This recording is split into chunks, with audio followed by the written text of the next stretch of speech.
Hello and welcome back to True Crime Guys Podcast. I'm Lauren. And I'm Michael. Got a good case for you this week. Another freebie. Yeah, it's like 3 in a row. Freebies. 3 freebies in a row. Patreon coming up next. Do you feel And a lucky? giveaway. Are you not entertained? I can tell we haven't taken a week off. Right? I tired, It's boss. becoming a grind. Sometimes it is. Studying for this case was a little bit of a grind. Having a nice Kona brewing Kona Island yeah. Longboard Island. Yeah, lager. this is a good lager. I'm digging it. I'm almost done with this one. I'm going to have to go get another one. We're not like every other podcast rating beers and We just buy the cheap shit. This was on sale. This was like $7.99 for a 6-pack. yeah. So I was like, yeah, hell yeah. Yeah, I'm happy with it. This case has a little bit of everything. It has like some Zodiac to it, and like BTK, like letters toying Yeah. with the police. It has a man that's similar in size to like Big Ed Kemper. Yes, Fucking I was massive. surprised at how big he was. And Yeah. when you hear him talk, he talks a little bit like Kemper. He's very brash in like describing the murders that he did. He's very all there. But like Canadian accent version of Ed Kemper, Right, which makes right. it kind of weird because he's like, "Sorry, I had to strangle her." Sorry. Right. Yeah, but yeah, he's an interesting guy, and I really didn't know about him. The one thing that clicked for me was his daughter did a show where she interviews people that like were family members of serial killers, or like family members of someone who was killed by a serial killer. She was obviously his daughter, so she was the daughter of a serial killer. Yeah. And when we did the BTK episode, I remember like there was a point where I watched her show for a little bit because she interviewed someone involved Didn't in she the case. interview the sister or something of one of her dad's victims? I think so. The sister or daughter or something? Yeah. His daughter did a lot of publicity after, when she got older. Right. She talked a lot about growing up with her father as a serial killer, and he was. I mean, we'll get into it, but he was a pretty good father for the most part. He was a good father. He was. I mean, surprisingly, much better than most serial killers. That reminds me. Something that really stuck out to me about this case compared to a lot of other serial killers is he always blamed his dad. Yeah. It seemed like his mom was fine Right. for the most part, right? There was something about her mom that we'll get into that I think didn't help with his Well, it didn't sexuality. help, but in his mind, Right. he's one Oh, of his the dad was definitely the problem. He's one of the few where it's like, my dad fucked this up. My dad did this. Dude, his dad is a fucking. His dad's a No, little we bit of- talked about daddy issues, man. They're real. Yeah, they They'll are. fuck you up. Really, both parents better be on their P's and Right. Q's. That's what we're getting Everybody down be good parents out there. to. Right. All right, let's get into it. All right. Can you state your full name, please? My name is Keith Hunter Jesperson. And can you spell your last name? Jesperson.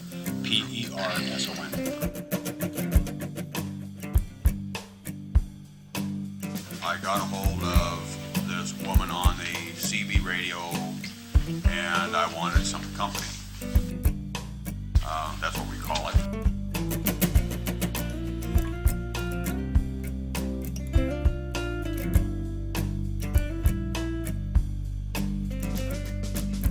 I flashed lights at her. I got out and went to her and said, I'm the one that's looking for company. Just looking for some company, at least that's how it started out. Yeah. And started to hit me with a scam about wanting me to give her another $40. I said no about 3 times. The fourth no, I put my hand around her and I strangled her. I wasn't looking for it, but I found it when my daddy pushed me around and held me down. Just forced my hand right down on her and closed around her larynx, that area. No, they're not going to like me, I know that. Keith Hunter Jesperson was asked if he could say one thing to his victims' families, what would that be? And he very calmly responded. She didn't suffer. In respect to time, I mean, it was over quick. I didn't make her suffer on it. I didn't want to do any of that. Yeah, God forbid you do any of that. This is the twisted story of Keith Hunter Jesperson.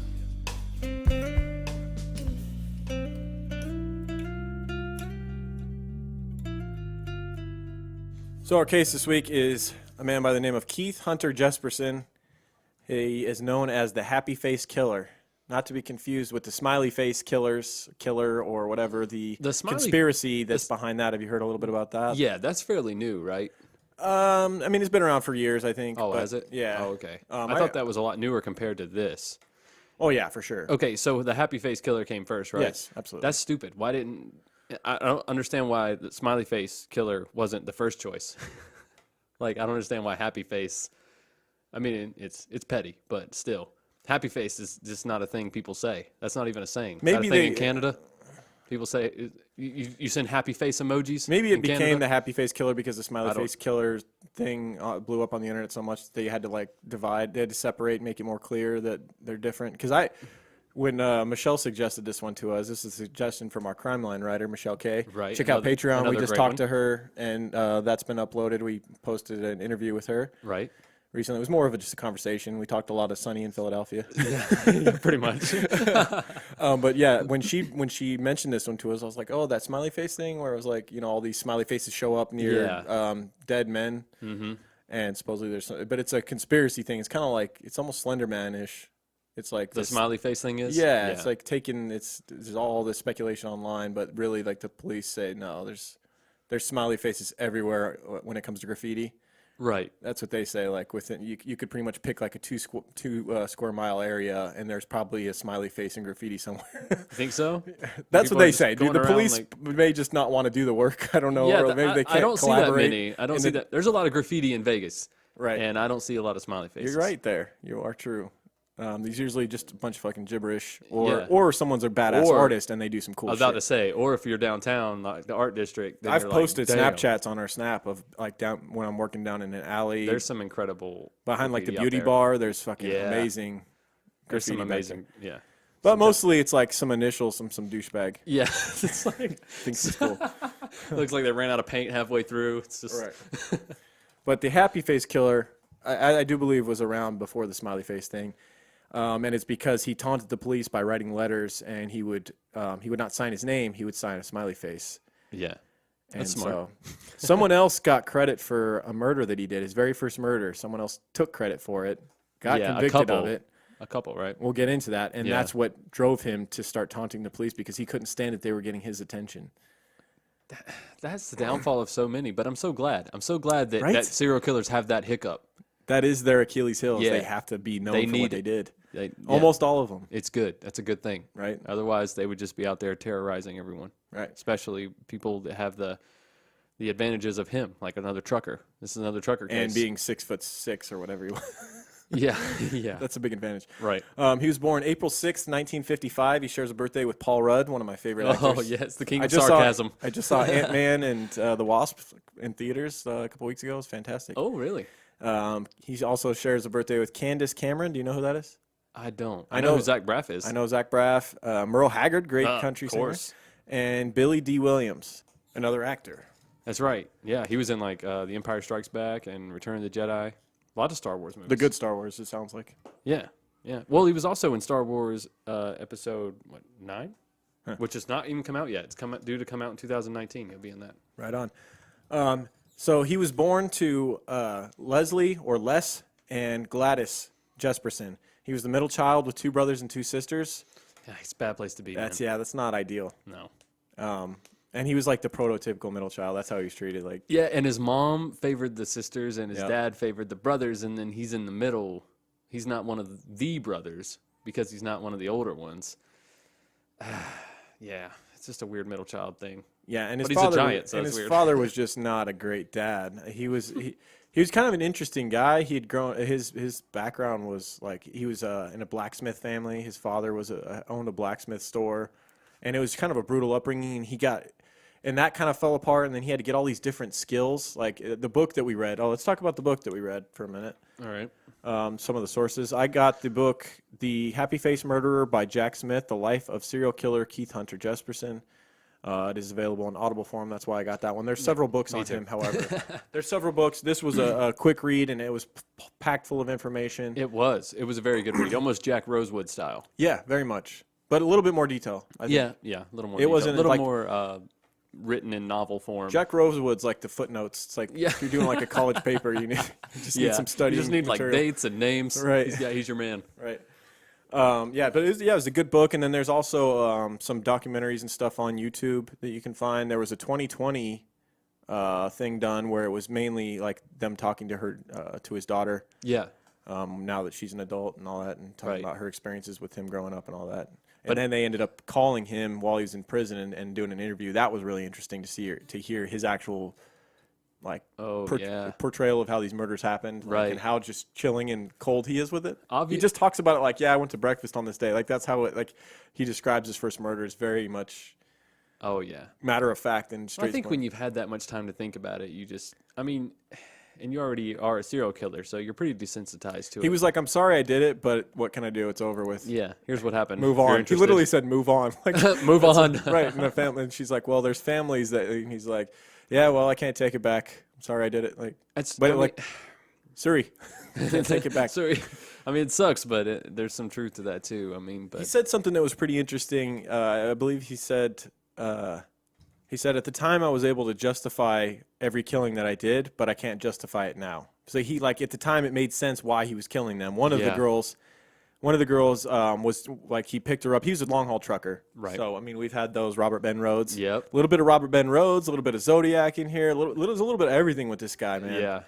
yeah, But like one of the girls he picked up, she was just supposedly miserable and like hated her life. And he's like, well, why don't I just kill you then? And supposedly she said, all right. That's his version of the story. He's Yeah. like, he was so, if you're so miserable, then why don't you just end your life? right. And of I can do course, that there's for no you. other version of the story. So, So that's his. He's like, at the time, I felt I was justified. Now I look back and I don't think so. But yeah.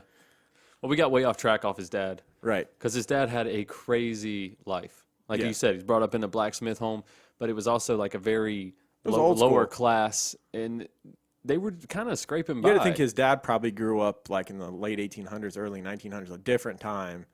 And Yeah. in Canada, I don't know what it was like, but it was definitely a brutal. It was a struggle for his family. oh, for Because sure. remember the uncle that committed suicide? Yeah, so their industry fell apart. Whatever industry that his family was in at the time, his father they had this like warrior culture thing where like failure was not an option, and Yeah. so their business fell apart. And his uncle, his father's brother, broke down so much they ended up in an asylum because they had no income or whatever, and they were like forced to live like in poverty. Yeah. That he got booked into like a mental institution, and then he had no means of committing suicide, so he took a nail and hammered it into his skull, a 3.5 inch into nail. his head. Yeah, Hammered a that's nail. commitment right there. What Jesus, the fuck? Can't even imagine that. How many right? hits does it take? Well, if you're a Think about blacksmith, it. maybe one. How? That's true. He's been swinging hammers his whole life. He's Exactly. like- just looks in the mirror, lines it up. Yep. He's Oh not going my to miss, God. dude. He hammers for a living. Oh, Yeah, so that's the brutal. upbringing his father came from. Very hardened man, and that's the way he fathered, was very brutal. And if you're the middle child, you got the brunt of that. And so he was very domineering, extremely violent, and an alcoholic. He looked down on women and always put his kids down with demeaning jokes and telling them how they were useless. that's worse, man. And That's then- worse than physical abuse. you've got sometimes, that. man. It's just Right? Yeah, the constant, because like, you're not worth because anything. the kids can't grow out of it. It's hard for them to grow out of it. They've Yeah. been hearing it their whole life. Yep, telling them they're useless, they're worthless, and like that's their parents. So like, who else are Yeah, they going to hear anything exactly. from? These That's- people are supposed to who be they the people looked up that love to. me the most. Yep. And then you got that on his father's end. It's just a brutal alcoholic, just constantly pestering them. Yeah. And then his mother had been raised in a strictly puritanical household and found even the slightest mention of sex abhorrent. This is also weird. No one in the house, including Les, her husband, was ever able to see her nude. So you imagine like How do you? just like complete lights off and then like a sheet with like a hole in it. I guess, That's how all the kids were made. I know, right? They had 6 of them. Right. It's like never saw you nude. 6 kids. She made him wear a blindfold while he did it, I guess. So yeah, like she was very, very, very conservative in that fashion. Very, very, very, very Yeah, old. that's an school. understatement. And so you would think maybe that would morph into some weird sexual things for him. He was never taught the birds and the bees, and then his dad was abusive. His dad was abusive towards animals, which seemed to rub off on him for sure. Yeah. Well, yeah, but he took it to another level. Yeah. Oh, totally. As a kid, he was not given the same love or attention as his siblings.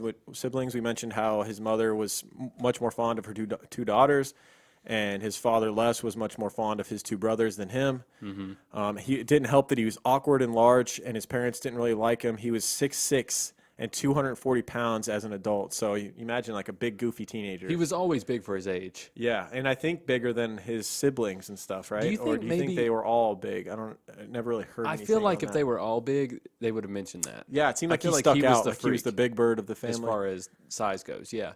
And do you wonder if maybe his dad was a little bit intimidated by that and was like, I better get in his head early Right, because this kid could kill me. right. You know what I mean? That's He's true. my size and he's like 13. You know, Yeah. it's like I need. There's to going to get in come his that head. stage with our sons Yeah. where we're going to size them up. They're going to size us up, Yep. and you got to take them I'm out. gonna have to whoop his ass. Gotta take him Have out. to whoop his ass. Boy, the day the old man called me out, Right? Hey, I'll ice up the next day. I'll do what I got to do a hip toss. My dad did it to me a few times. Yeah. One day this is a quick little story. One time I was standing in my parents' front yard, and I was probably like, I don't know, early 20s, and like definitely could take my dad out at this point. Yeah. he's probably like in his 50s at this point. He's a tough dude though. Growing up, like he Right. would have been a scrap. But he just like after all the years of me messing with him, like I don't know. I guess he just saw an opportunity. I was just standing in his front yard with my back turned to him. Yeah. And he full on linebackered me, like full sprint, drilled me in the back out of nowhere, and drove me into the fucking grass in the front yard. What did you do? I was just like, obviously, what would you do? I was No, just I like, mean, what did you do to deserve that? Nothing. He just did it out of But he nowhere? told me, he's like, all those years of you fucking with me, I just felt like I saw an opportunity, so I just felt like, He just wanted to see if he was capable. dude, I can't believe I didn't get hurt. Like he fucking like Ray Lewis to me, straight up in the back without me expecting anything, drove me into the grass, my and then just God. kind of laughed about it, like, ha, got you back. He Ray Lewis you backward, like from behind? Hit me in the, the back. back? Like it would have been a flag in NFL. Like, Oh man. then again, everything's a flag in the NFL now. Yeah, seriously, you can't He tackle, lowered his you can't helmet. tackle the quarterback with the ball right now. Lowered his helmet for contact. It's ruining the game. Wow, that's brutal. So back to Keith Jesperson's childhood. One of Keith's earliest memories is of dropping a large rock down a slide and hitting his brother Brad in the head. So he's at the top of the slide, sees his brother down there at the bottom of the slide. Yeah. And I don't know if he already had the rock up there and he's just waiting for this moment or what. Mm-hmm. But he had this rock and he slid it down the slide, hitting his brother, I'm not drawing blood. I'm not thinking this is too crazy, depending on what age he was. Yeah. I don't think this is like a crazy thing. I think this is just like a what if? Curiosity. And then the rock's already sliding. You're like, oh, Did I ever shit. tell you I put my hand in a weed eater when I was a kid just to see how it felt? My mom was weed eating in the yard and I ran over and put my hand in it just to see, and she felt horrible like she had done it. Yeah. And it was total. I told her like years later, I was like, yeah, I did that on purpose. You just want to see, right? Yeah. You just yeah. want to know that I like put my hand in a metal fan. when everybody I was a tells little you kid. don't do this, don't do this. It's going to Yeah. hurt you. And then you're like, well, I got to find out at some point. Right. It hurt. I threw one of those old school like metal garden shovels. Mm-hmm. You remember like they used to make? Now they're all like plastic, but they used to be like metal, and then they had like the little metal pole that came out to Yep. the end, and they were probably I don't know what 8-9 inches long. Yeah. And it was when I first moved beside my cousin's house, and we were like, so they had leveled all the land, so there's big piles of dirt everywhere, and we were like digging or whatever, and he was like, "Hey, can I have that shovel?" And I threw it at him on purpose. You know, I don't know. Oh, okay. I was like 5. Threw it at him, hit him right square in the middle forehead. Shit. Blood started running down his nose and down his mouth, and I was like, "Oh shit, yeah, I'm fucked." Okay, so this sounds like the childhood of a serial killer. But I turned out fine. That's what I'm saying. Like, I mean, don't we think haven't found the this is- bodies yet, but Right? No, you never will. Carry on. yeah. So he slid this rock down, and you hear a lot about this, and there's some more stuff about almost being drowned and then almost drowning another kid. It's a very Gary Ridgway-esque. Remember, he drowned that kid in the lake. That's coming up. So there's some weird Well, childhood shit. But also, a lot of Keith's. I don't know. I feel like his close calls were almost justified because they were always kids that picked on him. He a lot. retaliated. It was revenge. Yeah, it wasn't just somebody. He did it random. first. Like Ridgway was just like, this kid's here. This is convenient. Yeah, let's see how stick his killing head feels when I'm 9 years old. Yeah, Keith was like, "You son of a bitch! I'm bigger than your ass. Like, Right. you're gonna quit picking on me." Yeah. Yeah. So I don't.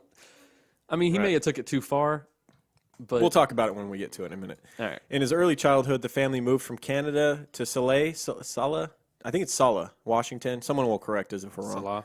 Somebody Salah. will definitely correct us. Salah, Washington. He didn't really like this move. He had finally started to get some friends in Canada, where he was born, but the family moved, and he found it hard to make new friends, and his brothers were not willing to help him or stick up for him. Right.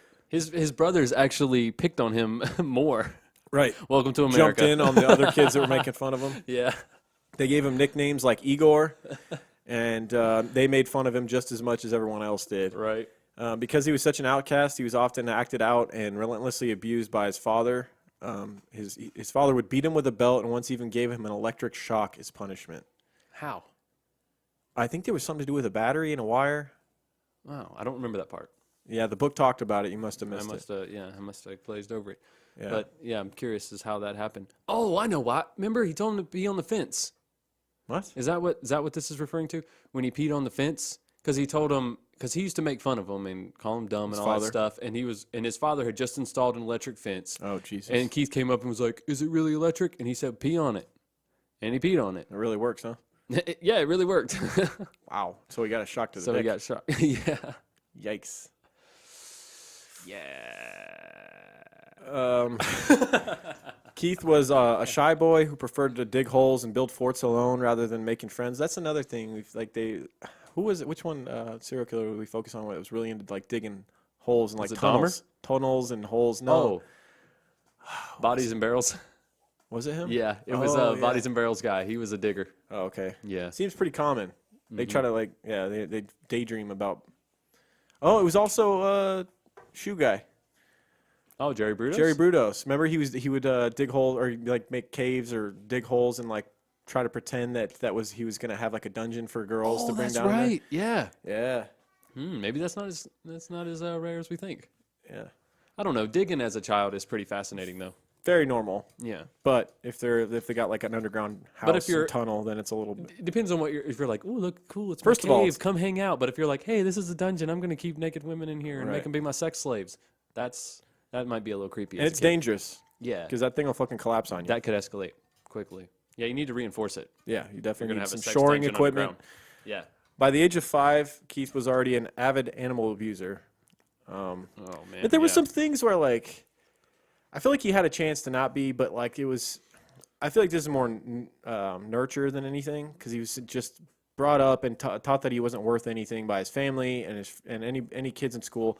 And then his father was abusive to animals around him, and that was like a learned behavior. And there was a few times where he was kind to an animal and it didn't work out. You know what I mean? And then he just like it hurt so bad that like I feel like he just gave up on the idea of being kind to animals.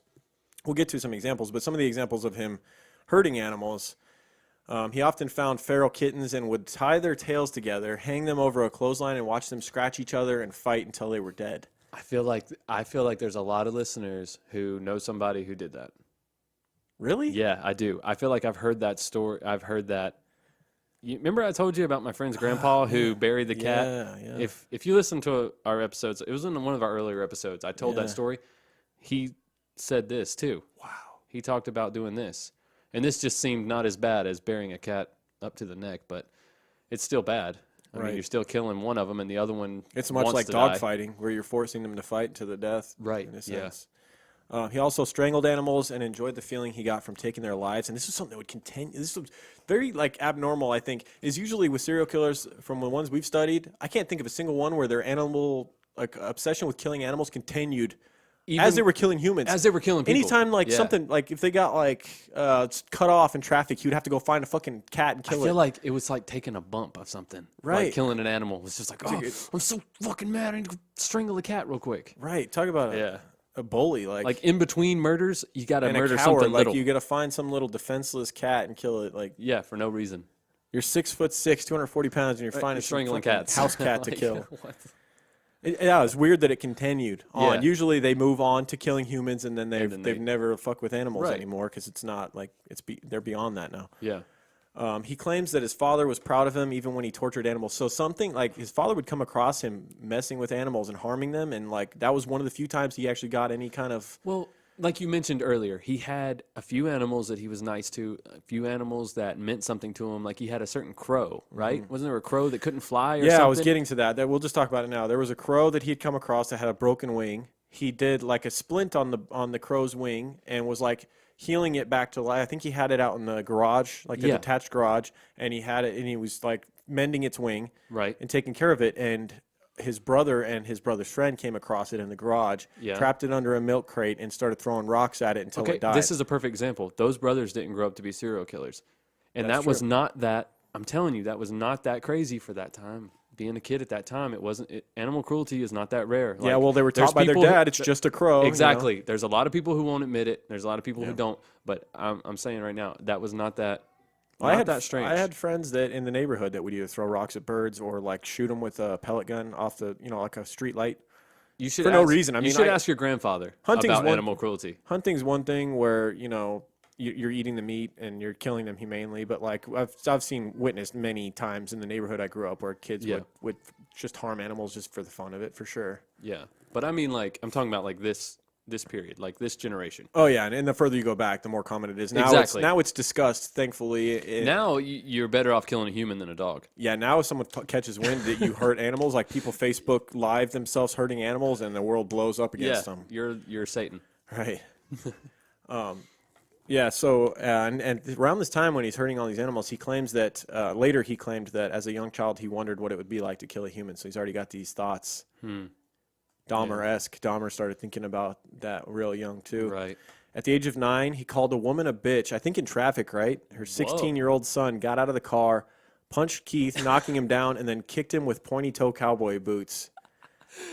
He went home, and That's when what his he dad, gets. when he told his dad what happened, his dad beat him again. Because I think partially because he lost the fight, but also for just getting into the altercation. Yeah. Well, his dad didn't give a shit about women, so it was probably because he lost the fight. Right.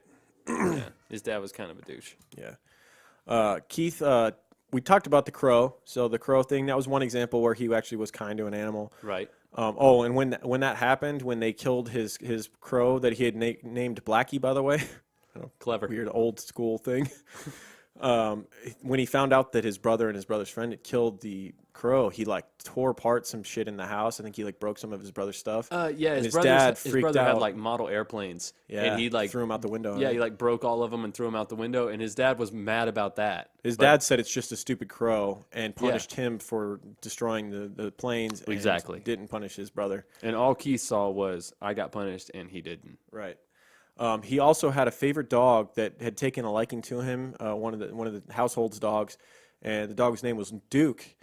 When Duke, so he became really attached to Duke. Like this was his boy. Him and Duke, like Yeah. they were riding die together. I think it was more because it was the other way around. I think Duke really liked Keith for some reason. Yeah. Because Duke was not a favorite dog, because the family had other dogs, Mm-hmm. and they didn't really give a shit about Duke, really.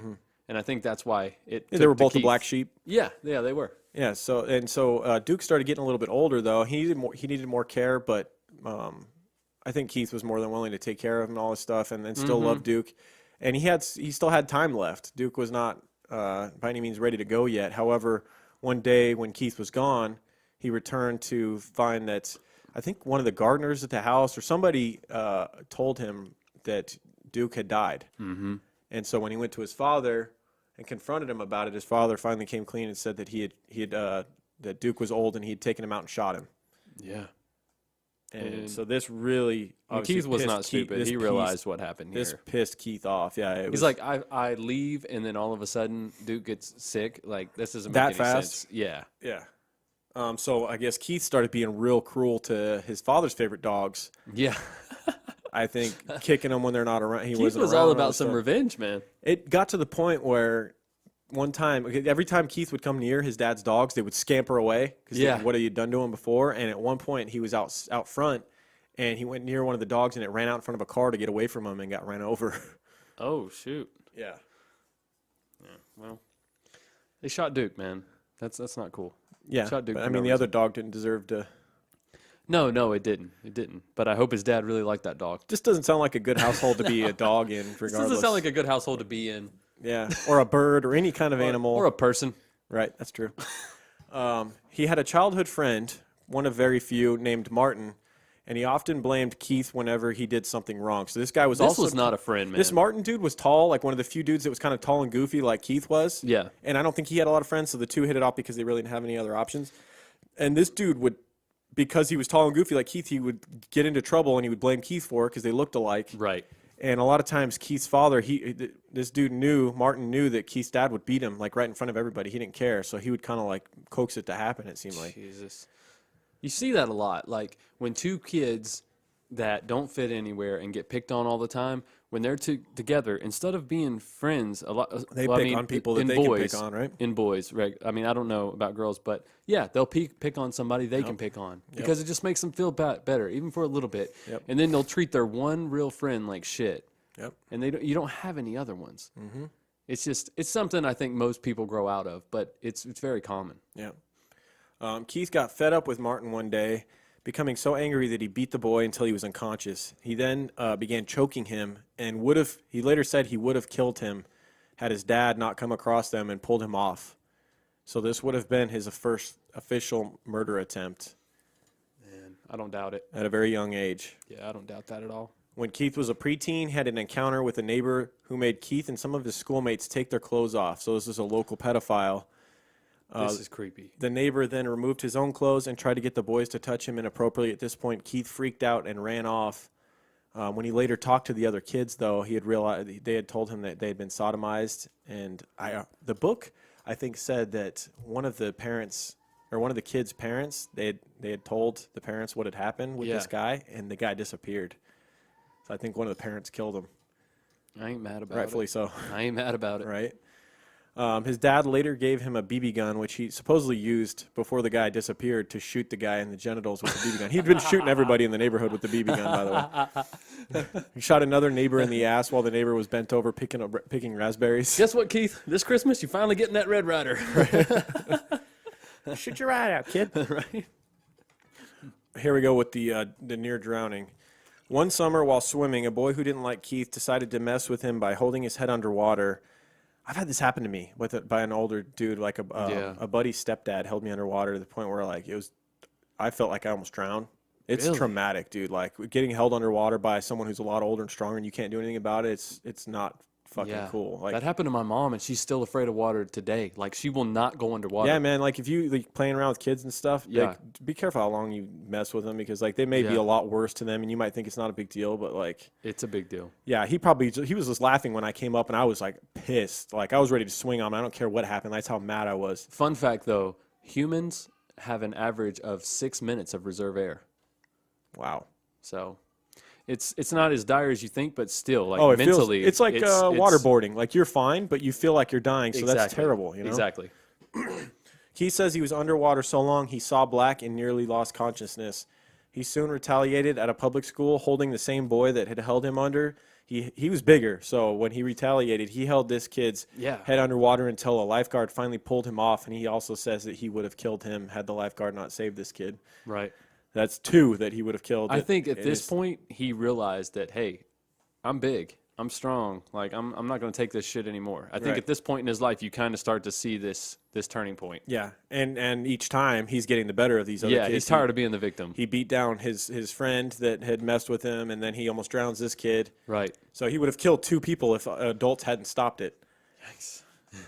Well, he'd probably still be locked away for the first one if if that would have went through. He claims that he was rejected by pretty much every girl he ever liked and never went into any school dances, including prom, which was a big deal to him at the time. This left him feeling unwanted and alone.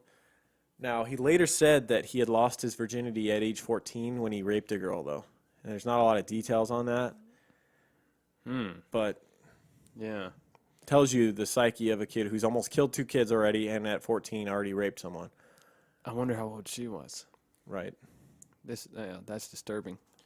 When Keith expressed a desire to attend college, his dad told him he wasn't allowed to go because he can't do it, meaning his dad didn't believe he could graduate even though he had an IQ of 102, which is average. It's right in the smack dab in the middle of average. Mm-hmm. And when I was going over the timeline earlier week, there's all this talk with IQs on every episode we do. Yeah. And so I was like, I wonder if I can find mine out.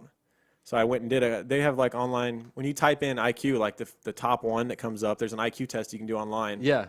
And I did it real quick. How'd you wanna do? Guess? Guess what you got? So yes, guess what I got. So I'm going to look up All right. I'll talk average IQ. I'm going to say I'm Hold gonna on, let me give you I'm gonna numbers give you first. some credit. So Okay. intelligence interval.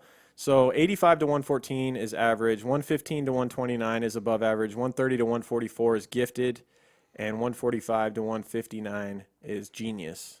Okay, I'm gonna say you got 112. Damn, bro, you're selling me way short. Am I? Yeah, man. Damn. Okay. I mean, I don't know how Let me accurate this re-guess. IQ I don't test know how is. hard it is. Yeah, it All was right. pretty hard, and I was distracted. My son was bothering me the whole time, so there was a Okay. few that I could have taken more time on. Okay. It was 20 questions. 127. Higher. Higher? Higher. You're a fucking genius. Not quite. I'm gifted. 129. I got 134. Oh, 134. Okay. 134, which is according to this IQ test score guide and the test that I took is Yeah. it's 2.3% of test takers get 130 to 144. Oh shit! I want to take it. Send me a link. It literally, if you type in average IQ on Google, it's the first thing that comes up. Okay. So I'll take it later. It's a lot of like deductible reasoning and Mine's like, gonna be like 87. it's like weird puzzles that you have to like. Yeah. You know, I think some people get confused. A lot of like insert the correct number in this pattern, and I've always been good at figuring out those Oh patterns. and yeah, stuff like yeah. that. I like patterns. Yeah. You're either good at those or you're not. Right. You know, and then there's also some like scrambled up words that you had to, say is this a state or a country or an animal or whatever. And it's Okay. also on a timer, so you have a limited time to do things. So. Oh yeah, that's fair because you don't want people googling. And every I answer. did not cheat. I swear I didn't cheat. So. Fair enough. So But I don't know how 134. I don't know if that's accurate or not. But I was pretty surprised. I thought I'd be very average. Obviously, if you listen to this podcast, I don't sound like a genius. You're not showing it. That's why I guessed 112. Thanks. You said average was the I one. thought you were more of a 112 guy I myself. thought you were high average. I appreciate that. I don't know how hard the test is because some of them are really hard. Yeah. I'm sure you'll do fine, Michael. You're a smart guy. You gotta definitely let me know though, and tweet it. I will. Tweet it out so people know I will. I'll be fair. what they're dealing with. All right. He eventually met a woman named Rose Huck, and they were married in 1975. I think he's one of those that married one of them serial killers that was awkward, and he ended up marrying like the first girl that came along, right? Yeah. Pretty much. Like he was just happy a He's girl like, would, hey, she likes me. Shit. she'll have sex with me. Cool. Better nail this one down. Right? Literally. They would Oh. they would go on to have 3 children, 2 girls and 1 boy. The oldest daughter, Melissa, would later relate her childhood events that led her to become terrified of her father. That's who we were talking about, who's done a lot of publicity. You can watch interviews with her. She has that show. Yeah. She would always try to see his good side, and he was, for the most part, a good father. Like, even after the split with her mom later, he would still take them on trips. He was really into the outdoors. He would take them camping. Even when he was committing murders, he was still wanted to be home yeah. with them. Oh yeah. And he would share too much information with her at times. They'd be driving down highways where he dumped bodies, and he'd be like, I could kill someone and get rid of them real easy. Like right here, that's where one of them was. Like right there, where you see that arm? Yeah. No. Your daddy did that. Creepy. Right. When she was 6, she found some feral kittens in the family cellar. She brought them outside so she could play with them. When her dad saw the kittens, he asked if he could see one, but she was afraid of what he would do, so she said no. That tells you something about how young Melissa feels about her father, Keith. Yeah. He grabbed a kitten from her and started hanging it upside down by the tail, twirling it around in the air. She was obviously mortified and watched as her dad hung the kittens from their tails from the clothesline, something he'd been doing since he was a kid pretty much. And she ran inside to get her mom, and by the time they got back, every kitten was dead. Jesus How Christ. the fuck do you do that in front of your kid? Like, They're kittens. There are no cuter animals, except for maybe like a golden retriever puppy or something like that. I gotta go puppy. Kittens are cute as hell, but I gotta go puppy. Kittens are cute as hell, and they're like, Kittens are cuter, or cats are cuter as adults. I think puppies are like the cutest thing ever. we got 3 cats. I got 2 that I like, and I got 1. He could leave, and Especially I'd be dogs totally cool when with it. puppies when they got big floppy ears, like, and they're little puppies. Yeah. And their ears are bigger than their body. Yeah. Like I got a German Shepherd, and their ears and their tails and their feet grow before anything else. Right. So they're walking around. They got like these huge fucking radar ears Right. and huge tails. They're like bumping into everything. Their feet are too heavy for their legs. Yeah. They're like, Man, how do you kill little kittens, man? Melissa told another story where she was walking along a path in the woods. They came up to a footbridge. She was terrified of heights, so she froze halfway across. Instead of helping her, her father Keith grabbed her by the ankles and dangled her over the side of the bridge, laughing Damn. as she screamed in terror. pulled a Michael Jackson. Yeah, so she nice. She says anytime they came to that bridge after this, she would run across to avoid having that situation happen again, obviously. But Hell yeah. Well, it made her better at crossing bridges, I guess. man, Yeah, That's fucked That's up. messed up, man. yeah. I mean, there's nothing wrong with helping people conquer fears, but that's not the right way to go about it. Yeah. Oh, hell no. Like I said, like my mom, like we were talking about drowning, she got held underwater, and like to this day, if somebody splashes water in her face, like she freaks out. Wow. Like she was terrorized by it. Like she literally like passed out underwater. Like she was revived. What had happened was somebody had jumped in the pool on top of her, and it was like on a float, and it just pushed her down, and she couldn't get up. She couldn't get out of there. Damn, like trapped under ice or something. Yeah, exactly. It's brutal. She also remembered times when her dad would begin to tickle her, and at first it was funny, but he would always take it too far. She would beg him to stop, but he would just keep going, and it seemed like he was enjoying watching her suffer. I don't know. He liked power. Yeah, I think he liked he power did. over animals, humans, anything he could, like watching people's things squirm. Yeah. You know, obviously. So it sounds reasonable. No, when he spent his whole life squirming, for the most part. Yep. He landed a job as a truck driver, and this would be his steady career for a number of years. He would kind of bounce around, and then once he found truck driving, it just seemed to fit him because he was always kind of a loner. He was different, and he liked outdoors and freedom. And this gave him some serial killer opportunities. It's the perfect, like with Robert Ben Rhodes. How long did he do it? He did it for like almost A long time. double-digit and years, yeah. right? Yep. Rose would eventually, his wife, come to realize that Keith was cheating on her after receiving a phone call from a woman claiming to be his girlfriend. And after 14 years of marriage, she waited until Keith was gone on a truck route, then packed up the kids and moved to her parents' house in Spokane. Or Spokane? It's Well- Spokane, right? Spokane 4. Spokane 4. But to be fair, Keith told her the night before that he wanted a divorce, that he wasn't happy. Yes, but then when it actually happened and he came home and all the stuff was gone and there was like divorce papers. Yeah, it was he so kinda- weird because like the night before he's laying beside her in bed and he's like, I want a divorce. I'm not happy. He goes to work. He comes home. She's gone. He's like, what? You left? Right. Yeah, she left. Yep. Like, what did you want? Yep. I guess he wanted her to beg to stay, and then he would like drive off and like she'd be chasing the truck or something. Yeah, probably. Twisted. After the divorce, Keith tried to fulfill a dream of joining the Royal Canadian Mounted Police, but he suffered an injury during training and was no longer eligible for the job, so he went back to truck driving again. He just physically wasn't prepared. I don't think he was think he's ever in injury good or shape, not right? injury. We talked about this before. With He'd a lot also of had these an guys. injury, I think, in school, right, where he like was climbing a rope and he fell off the rope and Yes. like he tore tendons in his foot.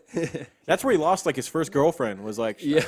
he had this weird limp and he was already tall and weird. Yeah, and his nickname was Igor, so that Yeah. didn't help. So now he's a limping like Yeah. Igor, and he's huge. Yeah, so he had to have all these surgeries on his foot, and that kind of helped distance him again from people. But it really sucked because the injury happened on the one day where he made it to the top of the rope because it was very difficult for him because he's like, huge. Yeah, he's huge. Like people don't realize it's like Oh yeah, all you small guys that can do 1,000,000 pull-ups. Yeah. Try doing it with like another 80 pounds on you. exactly. Yeah, right? Because your arms aren't getting daily exercise. Like as you get bigger, typically your legs will get bigger. If you Right. get fatter, your legs will get bigger because they're carrying around weight Yeah. constantly, but your Dude. arms aren't. There's this short documentary on Netflix about this wrestler, high school wrestler, who almost won state. He has no lower half of his body, like from his hips, like his waist down, Yeah. nothing, no legs, no like oh, it looks crazy. Like almost part of his torso is even gone. But he is jacked because he just walks around on his arms all day. Yeah. He refuses to do the prosthetic legs. He's like, that's not me. Like, I am who I am. Yeah. And so, dude is buff. Like, his upper body is buffer than you would imagine. He almost won state. Like, he was the best wrestler at his school by far. I feel like that's not fair. 'Cause he had a weird technique, too, that he had developed. I feel like that's almost an advantage. There's less of him to grab. You imagine how quick he could go up a rope, dude? I know. He was fucking like a spider. He's like pulling down and just jumping, Right. just grabbing it with two hands. Yeah. On January 23rd, Holy shit, So- that's my birthday. so he's- to the year. This is my birthday to the year. this is his first murder, man. Hey, something happened on my birthday. Yeah, high five. Yeah. Well, he got his divorce. He lost his chance at being the Royal Canadian Mounted Police, and so he turns to the next best thing, killing. Right. And on Michael's birthday, 1990. That's exactly your birthday, 1990? Exactly. January 23rd, 1990 Fuck, at like the day- nine something. The I day was that born. Michael came into this world. That's right. Keith Took someone somebody out. Well, thanks for the room. Right. No, it's- Wow. No, never mind. While on a route in Portland, Oregon, Keith met Tanya Bennett at a local bar.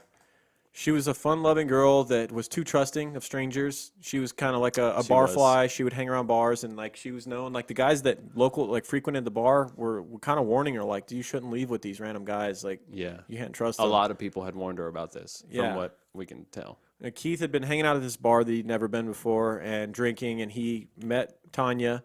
They had hit it off, and she left with him, and they ended up going back to his house. I think he coaxed her to say, like, he wanted to buy her a drink, but he had his money back at his house or something Yeah, he stupid did. like that. That's exactly what he did. Yeah, and so when he got her back to the house, that's when things took a turn. I think he said he was hoping to get lucky. Yeah, he tried to kiss her, and then she like pushed him off, and he was quite a He bit realized- stronger than he thought. And he realized at that point he wasn't going to be having sex unless it was forceful. Right. And so basically he strangled her to death. I think did he punch her? He punched her first. He punched had her her? like on the ground, and then he punched her, thinking that that'll knock her out. Because he had been a box. We forgot to mention that he had like been into amateur boxing Yeah.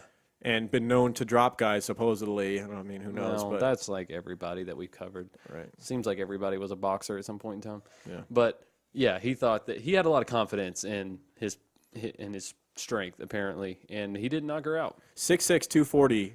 Couldn't and knock he her couldn't- out. Yeah, and she's been drinking. So I'm gonna say this guy can't all punch for day. shit. This bitch been playing pool and drinking all day, and he can't knock her out. Yeah. She's tough as hell. Apparently, like the book said, he punched her like many times Mm-hmm. before she finally went on. I mean, this is dark because he killed her, but Yeah. But yeah, I mean, he basically the way he described it in the 2020 interview when they called him, he said that he killed her. He decided to kill her because he didn't want to get the assault charges. So, and that's kind of why the way he justified these girls.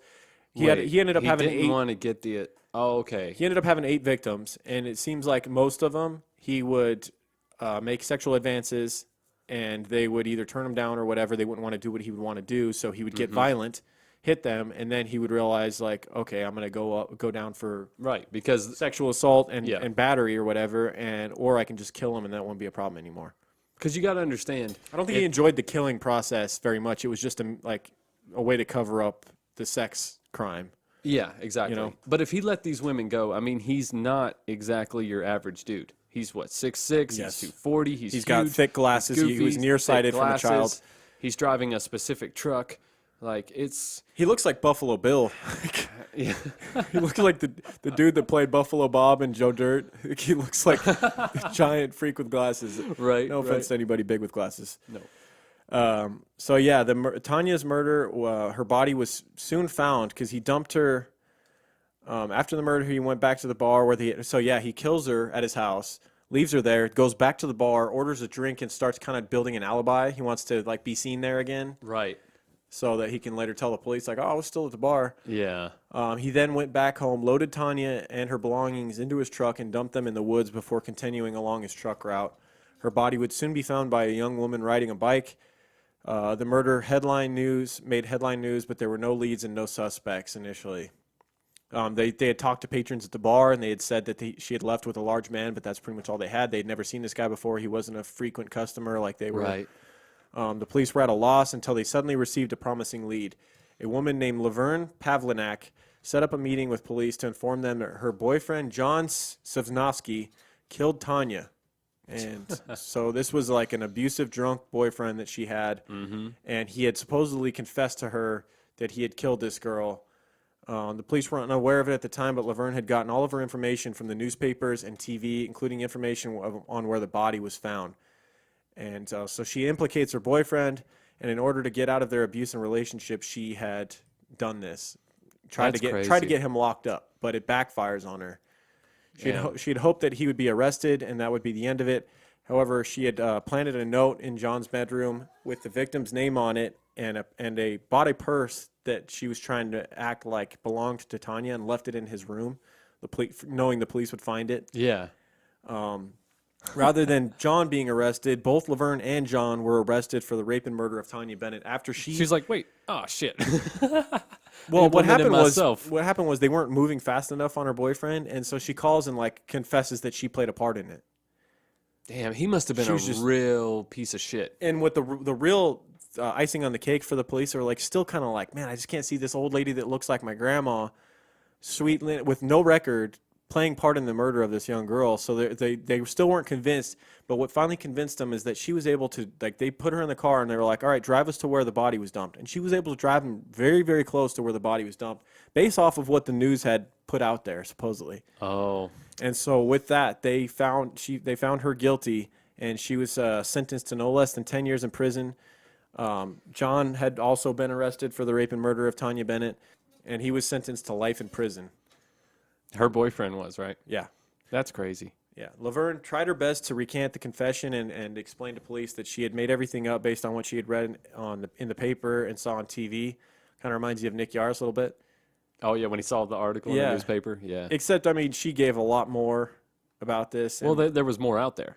Yeah. There was definitely more out there.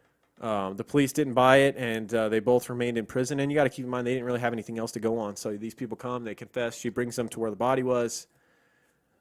And Keith, instead of being like, man, I got away with one, he He kind sees of this frustrated. in the news. He sees this pop up in the news that these killers of Yeah. Tanya had been caught, and he's kind of like, like he's bummed out that he's not getting this attention. Right. It's like he broke the all-time home run record and somebody else got credit for it or something. Like somebody didn't see it or something. Right. He's like, wait a second. So he goes and writes on a bathroom stall. It would later be found in January of 1991. It's in Missouri at a truck stop. He writes on a bathroom stall, I killed Tanya Bennett in Portland, Oregon. I beat her to death, raped her, and I loved it. I'm sick, but I enjoy myself too. 2 people took the blame, and I'm free. A few days later, another message was found on the wall of a truck stop bathroom in Oregon that read, I killed Tanya Bennett in Portland, Oregon. 2 people got the blame, so I can kill again. Now, nobody realized it, but these notes were written by Keith Jesperson. Both of them were signed with a happy face. Yeah. And, of course, he was upset that Laverne and John were getting so much attention. And so that's why he's making these messages. When the bathroom stall notes didn't get any attention, he started writing letters to the media where he included details about Tanya's murder that only he and the detectives would know. He finished the letters by signing each one with a happy face, essentially giving himself the moniker of the happy face killer. The press soon began receiving more and more letters detailing murders of women across the country. So now he's basically writing these letters saying that he's killed more than just Tanya. Right. And giving places and dates, and they're starting to connect them to missing girls around this time in these areas. On April 12th, 1990, Keith was approached in a parking lot by a clearly intoxicated woman who was carrying a baby. She introduced herself as Jean and introduced the baby as her 6-month-old son. The pair got in the car with Keith, where he introduced himself, giving his real name, where he worked, and the details on where he was headed on his next truck route. Eventually, they drove to a more secluded area where Jean began to perform oral sex on Keith while her baby was laying in the back seat. Mom of the year. Mom of the year. Soon, Jean became uncomfortable for whatever reason and stopped mid-BJ. Keith was upset about this. I kind of understand. Your kid's looking at me weird. Right. That's true. I mean, you should have been uncomfortable from the onset giving a BJ with your kid in the back. It took middle of the BJ before you're like, wait a second. Right. Maybe the kid started crying or something. I don't know. Right. He got upset and attempted to snap Jean's neck when she wouldn't finish the job that she had started, but it didn't work. After his failed murder attempt, he then drove Jean and her baby to the parking lot where he had picked them up, leaving them where he drove and then drove off. And he later said that he only didn't kill her because of the baby, which... Because he would have had to kill the baby. Yeah. He would have had to do something with that baby. Right. She eventually went to the police to inform them of the attack, giving them all the information about Keith that he had himself provided. Dumb move by him. Yeah, no need to give her all of his information. Right. Keith was soon arrested at gunpoint in Corning, California. Police questioned him at the scene of the arrest, but was soon uncuffed him, and he was told to go to the police station to talk to detectives. He did follow up and go to talk to the detectives. Keith was able to convince detectives, however, that she was a liar, that her neck got twisted on an accident while trying to maneuver around in his small car. He also sounds right? What? Old school police work. She was just looking side to side, Right. and she just looked too far. makes you think maybe got they some killer thought she blind was spots. because I don't know if she was a sex worker, but you know how we've talked about that, how the police devalue them, and a lot of crimes don't get that's solved true. because of that. A lot of guys get off That's and then true. go on to kill people because they just don't Yeah. value life as much. He also showed them an empty booze bottle laying in the parking lot where he had picked her up, attempting to prove that she was drunk and lying. That's obvious proof, right? Yeah. An empty, there's not those all over the place. Right. Somehow this worked, and the police believed his story over Jeans. He was released, but he was charged with sexual assault. A felony warrant was issued when Keith failed to show up to court to face the charges. However, later, while at a gas station in Iowa, his name was entered into a criminal database where the warrant from California popped up. It had been reduced to a misdemeanor because the warrant was too weak to carry a felony charge. And in order to be prosecuted, he would have to be extradited back to California. But because it was no longer a felony charge, it was too expensive to extradite for a misdemeanor, and they dropped the charges. So this was Isn't not that on his record crazy? anymore. What a streak of good luck. This is the brisk with dude. with almost getting caught. Yeah, They that's all it. have Every this. fucking serial killer comes Yep. close. But Yep. This would have saved a lot of lives. yep. I wonder why. only this, why but- did it get? Not only this, but the woman who took credit for his first murder. Yeah. Had she not done that, the police might have been able to do Oh, a I proper know. investigation. That's something that the God damn documentary it. I watched. But I don't get why this charge was reduced. Why? For what? I don't know. Doesn't make any sense. Because they didn't care. He's like, oh, he's too. Because they didn't believe. He's too far away. They didn't Just- believe the girl. I guess I guess not. That's they didn't want to believe her. or maybe that's the only thing the prosecution had was her testimony. When someone shows those kind of violent tendencies towards a stranger during a sexual act like that, that's a cause for concern. You need to keep an eye on that guy and you need to lock him up Right. if you have means to do so. if it's not consensual, of course, Because how many times does it end up escalating? Almost every time. every time, yeah. Keith would continue truck driving, eventually meeting a woman named Julie Ann Willingham. They dated for a number of years before becoming engaged. In March 1995, Keith concluded that Julie Ann only wanted him for his money and decided to kill her. He would do so by beating her and strangling her to death. He really liked Julianne though. Was this the one that was as sexually driven as he was, and they would always? Yeah. She would end up like truck driving with him for a while and stuff, right? Yeah, he wanted to keep her around. Because But she she was like the just- one girl that would like he could have as much sex as he wanted. Yeah. So like But she just wanted his money, supposedly. pretty much. That's what he said. That's his justification for killing. I think that's what made him feel good about doing what he wanted to do, you know? Yeah. His reasoning. Yeah, maybe. It didn't take long for police to link him to Julianne's murder due to the fact that they were in a relationship. That's another dumb move. A serial killer. You're not supposed to kill people you're dating. No, you're not. You're not. It's not a good move, man. Write that down, guys. Don't kill people you're dating Right? Or married to, or Yeah. anything like that. or people who are living. The husband did it, right? Yeah, that's He right. had no relation to Tanya, and at this point, he was still not a suspect in her murder. Keith was questioned about Julianne, but refused to talk and was eventually released. About a week later, he decided that he was eventually going to be caught. Now, the police, so this is according to the documentary I watched. So with Julianne, she goes missing, right? They go to Yeah. talk to her mom. I believe this is one where they went to talk to her mom, and they said that she had shown up with this bigger guy, and he said his name was something else other than Keith. Right. But that she mentioned that he had helped her sell her car to a third party, and so they were like, maybe we can find some kind of record, a bill of sale. Right. And sure enough, they find the bill of sale with a witness to the sale of the car on the bill of sale, Keith Jasperson. Oh yeah, I his remember full this. name Yeah. was on there. So they're like, okay. So that's when they contact Keith. They talk to him, Right. and they question him, and they press him. And the detective at the end of the interrogation, he obviously Keith doesn't give him anything, but he gives him a card, and it kind of left him thinking like, anytime, call me. Yeah. And it just started. It was very rare with serial killer. Keith actually called and left a fucking voicemail where he said, "You were right. I did it. I'm going to turn myself in." And you got to think the detectives are just like, "Holy, this never happens." Does someone call and confess over voicemail? Like, I think he overestimated the police. which is a rare thing for serial Yeah, killers. Like, because he didn't try to dump Julianne's body in a secluded area. He just dumped her where she would be found. Right. Because this is the point where he's tired. And he probably wants to be caught. Yeah. And he wants credit for what he's done. He's Right. proud of himself. Right. And he's also paranoid, thinking they're following him and all this stuff. So he turns himself in. So Good. and then we're gonna find out pretty quickly that he's killed more than the police think. Oh, And he's claiming a lot more, which is very common with serial killers and whatnot. right. We have some more stuff from his daughter, Melissa. She would later recount a night when she was staying overnight at his house. She stated she felt uneasy and couldn't sleep, so she was laying on the couch. As she was staring at the ceiling, she noticed a stain, which looked to her like some spaghetti sauce that had splashed up there. She wondered how it would have gotten up there. And the next day, she mentioned it to her dad. He brushed it off, saying he'd get it cleaned up later. Years later, she would come to find out that she was sleeping in the same room where Julie had been murdered. Whoa.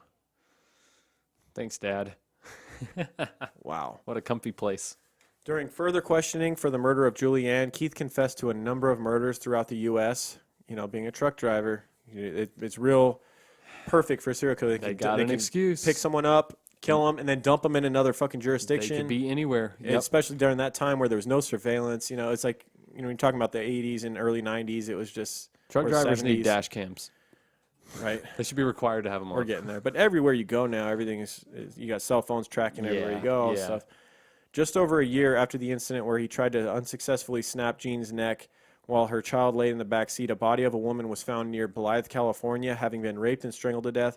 Keith would admit to the murder and claimed that her name was Claudia. 1 month later, after that, in September 1992, the body of Cynthia Lynn Rose was discovered. Keith claims that she was a prostitute who broke into his truck as he was sleeping, attempting to take some stuff out of there. He woke up and ended up killing her in retaliation. That doesn't sound right. It sounds like bullshit, right? Yeah, that doesn't sound right at all. He felt like he was above what they call lot lizards, sex Right, workers right. that frequent truck stops. Right. So I'm thinking that he had some shame that he actually hooked up with her and killed her in retaliation or something like that. So he had to make it seem like she approached him. Right. And yeah. Yeah.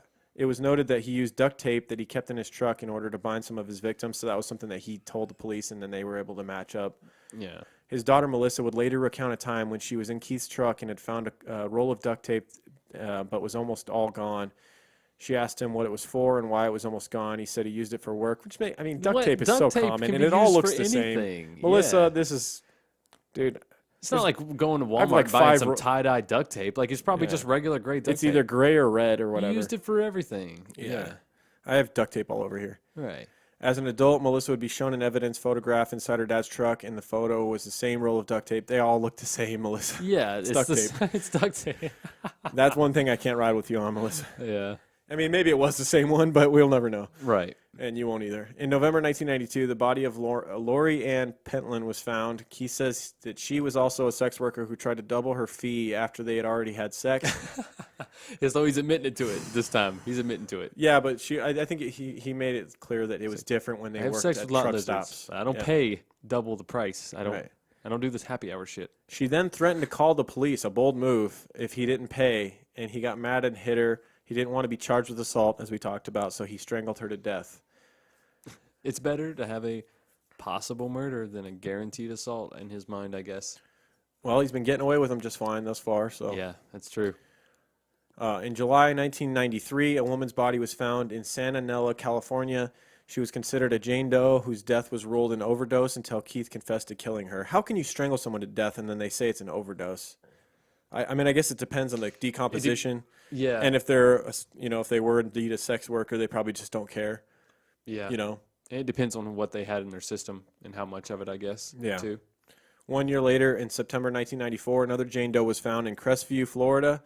Keith states that he thinks her name was Suzanne. He says he had raped her and strangled her as well. Wow. I mean, this is one of those serial killer episodes where we're kind of railing through them, and it takes away from their lives. But you have to realize, these were all. Well, this is all the information we can find on these victims as well. Yeah. In January 1995, he met Angela Subriz in Spokane, Washington. She was looking for a ride to Indiana to see her boyfriend, so Keith agreed to take her along on his truck route and drop her off when they reached Indiana.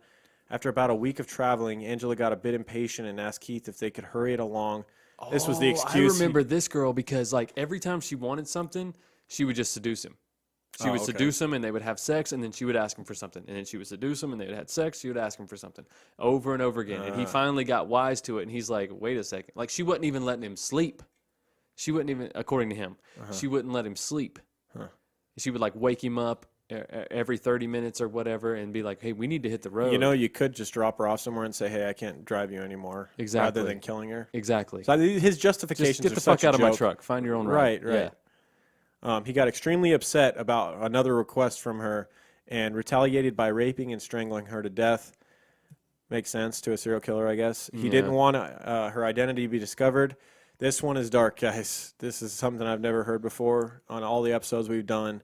He didn't want her identity to be discovered, which is weird because he's just dumped these girls all over the place. Right. And like this is the first time where he's really concerned about this. Exactly. This seems like a personal experiment to me. Maybe because he'd been seen with her. I don't know. Because he'd been driving around with her for a week. Okay, maybe.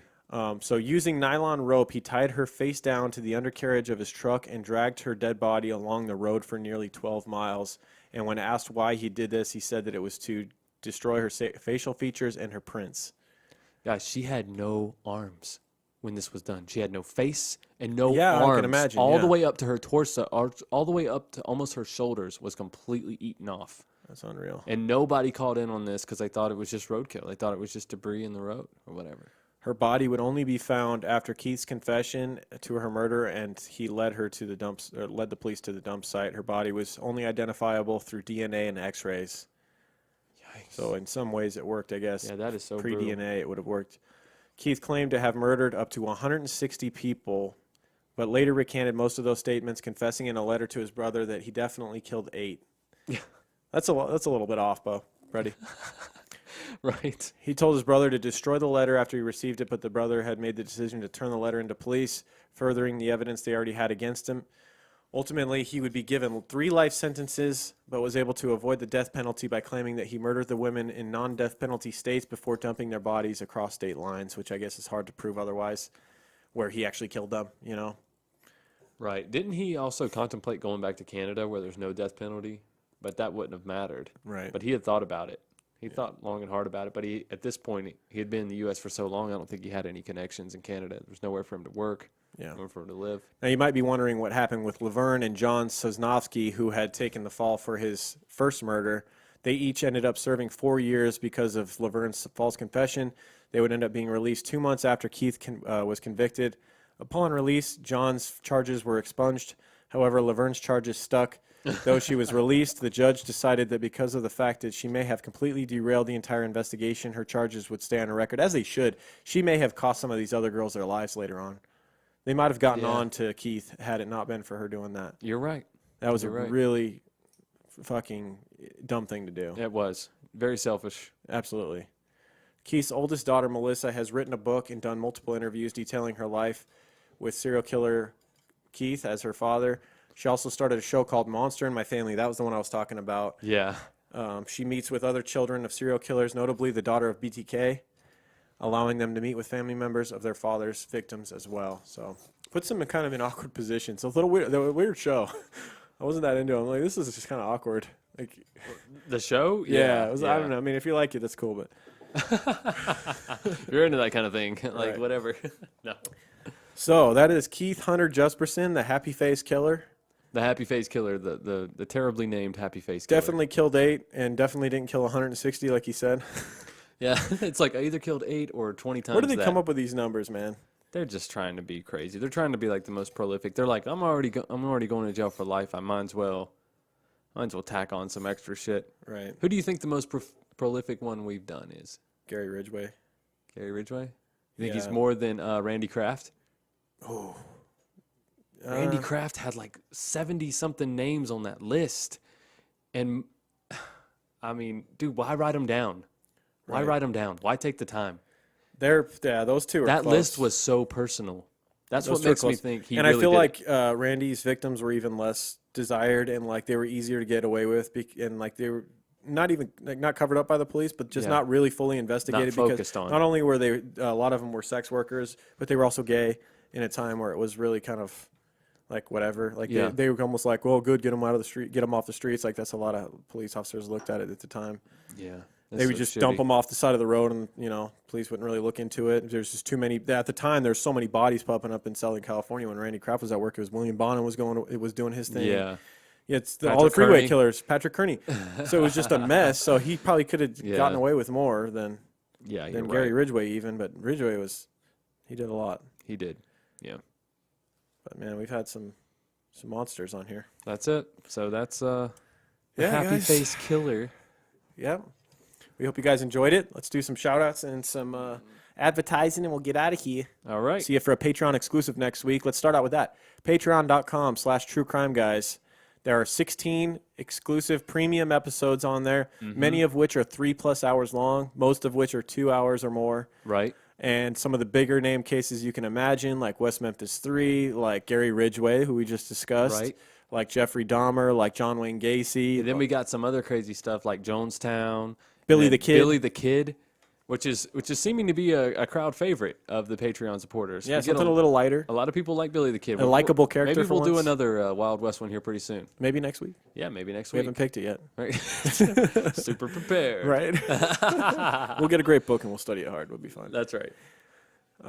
But yeah, what else is on there? We just talked to Michelle K, the Crime Line writer. If you like this crime line, then you might be interested in hearing. And if you're a $10 comes patron and you'd want to have your own conversation with us, hit us up. Yeah. Let us know because we were reaching out to people, everybody that was a $10 patron, and then we just got a lot of people who just wanted to support the show. They didn't totally care cool too too. much about that. That's perfectly fine. But if you do want to have a conversation with us, please hit us up. Like we record on Thursdays, or we can work around your schedule. Yeah, we'll figure it out. We'll work it out. Yeah. And we have some like outtake stuff. We have all kinds of stuff on Patreon. Yeah, we And release for- some of the intros on there as Yeah. MP3s. And for pledging $2 a month, you get all of this. You get access to all of this. Yep. Oh, and the giveaway. We're going to have another giveaway coming up Yeah. September 1st. Monthly giveaway. You get to pick something from our store. Yeah. We pick a random person who's a patron member. So yeah, there's a lot to offer for $2. And we then- got 2 stores going on now. So a lot of choices of stuff. Right. There's a lot of perks, and for $5 you get the gold, the very elite. That's gold right. Creep Van sticker. I've been running out of those a lot lately. Dude, that's a good people problem to love 'em. have. People love them. So, all right, let's do some Oh My Gaia. Oh My Gaia, our amazing sponsor. Oh My Gaia, if you guys, I don't know, this is your first episode listening, then cool. But Oh My Gaia is an innovative all-natural deodorant, fragrance, and beard oil company specializing in paraben and aluminum-free products. Their innovative line of deodorants inhibit the growth of odor-causing bacteria while maintaining effectiveness. At Oh My Gaia, they use only all-natural paraben and aluminum-free organic ingredients. She has a ton of scents over there. Most notably, True Crime Pine with our True logo Crime on Pine. it. It has our faces on it. That's pretty cool. It's a good place to start. Right. If you're not sure. But she has a ton of other scents: vanilla, cherry almond, sandalwood, lavender, lemongrass, Egyptian musk, coconut, just to name a few. She's got a new one out that's one of my personal favorites, Barbershop. Oh, I shit. kind of like it. Kinda. I really like it. I really like it a lot. But good news. I like it a lot. Good news for True Crime Guys listeners. You can use code CREEPER for 15% off. The new code is in effect. That's right. The new code. The old code is still there. You know, if you're listening, Use on the Creeper. old one, Use Creeper. But use Creeper. Use better. Creeper, so she knows that these ads are still being listened to. Yeah. But it's Creeper for 15% off. And you can do that at ohmygaia.com, which is OHMYGAIA.com, or at _shop ohmygaia on Instagram. Hey, So, guys, winter's find her coming. there. You might want to grow your beards out. She also has awesome beard oil. I don't know That's if I right. mentioned that. Or okay, let's say you need antiperspirant. Maybe you sweat a lot or whatever. Right. Then you can still get the scented oil, which Right. is amazing. But seriously consider going all natural with your deodorant. Like Maybe you want aluminum and paraben in your armpits, not good news. Maybe you're old school and you got a big bush and maybe you want that to smell good. You put some oil in there. That's right. That's Never know. fine. We're not judging. Not judging at all. You can put this anywhere. I think that's safe, right? I think it is. It's all natural. We'll ask Wendy about it to be sure, but I'm pretty sure you can put it anywhere. Yep. All right. Safe in your bush. All right. I hope she's okay with that, being in her advertisement. Yeah. It's fine. Sticker donations. I want to thank everybody who has gone to truecrimeguys.com. There's a tab at the top that says stickers and donated a few bucks, and I send you a variety of stickers. We have the original True Crime Creeper van available. We have the I'm a Creeper heart with headphones on, and we have the Galaxy design, and we still have some cult shit stickers. If you want that specifically, let me know because it's a bigger envelope. But these people have donated for stickers and received them. If they haven't, they're going to get them soon. Jackie in Pennsylvania, Jacqueline in Michigan, Trish in Michigan. Michigan's showing up big. Allison in Connecticut, Amy in Minnesota, and Natasha in Australia, mate. Nice. Thank you all for your sticker donations. I hope that you enjoy the stickers that I've sent your way with a personalized note and everything. I take some time with it. I want to thank these people in the U.S. for their iTunes reviews. Jackie Leewood, O'Dizzy241, East HOJ, East Hodge, ABG125, Nick Solo, Carlos DS16, GJ TWDVD, Nailed it. GA Girl 31312, T Rochelle, and Ruby Vega.